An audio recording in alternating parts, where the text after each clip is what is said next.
So the tri-state area is home to more than 1 million undocumented immigrants, and this morning they're looking over their shoulders, concerned about ICE sweeps, like the one carried out at a warehouse in Newark yesterday, where immigration agents showed up unexpectedly and detained several people during a 3-hour targeted enforcement. ICE reports it's made more than 500 arrests and detained nearly 400 undocumented immigrants in sanctuary cities across the country yesterday, signaling that mass deportations, which President Trump promised, are well underway. And Brooklyn Councilwoman Alexa Aviles chairs the City Council's Immigration Committee and joins us this morning about what's being done to protect undocumented New Yorkers. Councilwoman, good morning to you. Good morning. Good morning. Of course, what happened in New Jersey yesterday could well happen in the 5 boroughs. Have there been any reports of similar targeted ICE enforcements? Yeah, we haven't been able to verify any actual raids. However, what we're seeing a lot of is people misconstruing NYPD enforcement activities and calling them ICE raids. There's a lot of panic in communities and fear. And so that's why it's really important that we verify what is happening on the ground, because we need to lower the volume of panic. So does New York City Council have any sort of an emergency response plan in place? Yeah, I mean, should it happen here? Yeah, you know, every community actually is really different. I think our plan is certainly, number one, to prepare our communities around having emergency response locally and how to verify and how to coordinate that locally. It's a big city, so if we can have all of our residents know what to look for, have a communication plan, and know their rights, I think we are in a much better position. Well, Mayor Adams has said that New York City should not be fearing here, that all New Yorkers will be protected, that New York City schools are under orders to not allow ICE agents inside schools. The NYPD is not supposed to assist in these immigration enforcement opportunities, but certain crimes can trigger cooperations between the NYPD and ICE. Can you elaborate on the difference between those two, when the NYPD can step in and when they step away? Pretty much for the most part, NYPD is not supposed to collude with ICE in any way. We are not allowed to use New York City resources or public New York City institutions for immigration enforcement activity. The exceptions here are for certain violent offenses that have been carved out and highly negotiated in Law 177 after conviction.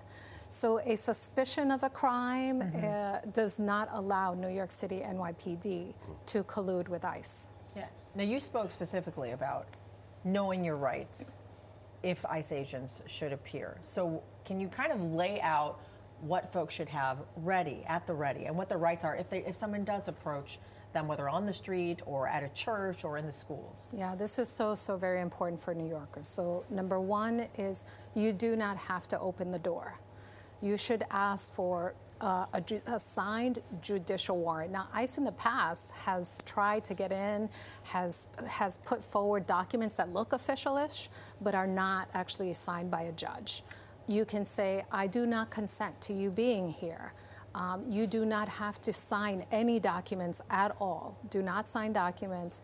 Ask for a lawyer. You do not have to talk. You can say, please, I would like to call my lawyer. Are they allowed to record it? Record the interaction, absolutely. Okay. Absolutely. You have a safe distance, as we do with enforcement activities across the city, to make sure that you are safe and you are not impeding. But you should record the activity, and for folks who are having that interaction, really write down the details. Who is the name of the officer, if you could tell? What exactly did they ask you? What was the interaction like? Those details could be really important. If, in fact, you become detained, they will be important facts for the judge. You mentioned off the top, there is so much fear right now in these communities about what could happen to them and their loved ones. Are there any hotlines or workshops underway to give people the information they need to move forward? There's a ton of information. There is a particular hotline from the Immigrant Defense Project. I don't have the number handy right now, but anyone can find it online, Immigrant Defense Project. It has multiple language resources that actually the website has a number. There's New York Immigration Coalition. There's the ACLU. There's the Mayor's Office of Immigrant Affairs, which also puts out information. The complexity there is the mayor has been contradicting himself, and people are not very trusting and understanding what is happening there. Nevertheless, they should absolutely reach out to neighbors, to schools, to trusted institutions like nonprofits as well. And your constituents, have they been reaching out to you? 100%. Yesterday, we had all these unverified ICE around the neighborhood, so our staff is partnering with other nonprofits to verify, to be on the ground.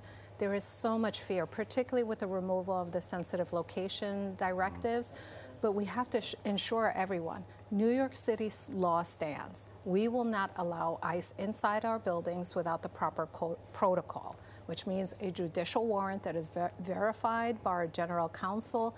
There will not be ICE raids in our New York City buildings. So the sanctuary city protections Remain. And we stand firm on those protections. We stand firm on protecting all New Yorkers. All right. Thanks so much for coming in and you. laying that all out. Very important information. Thank you so much.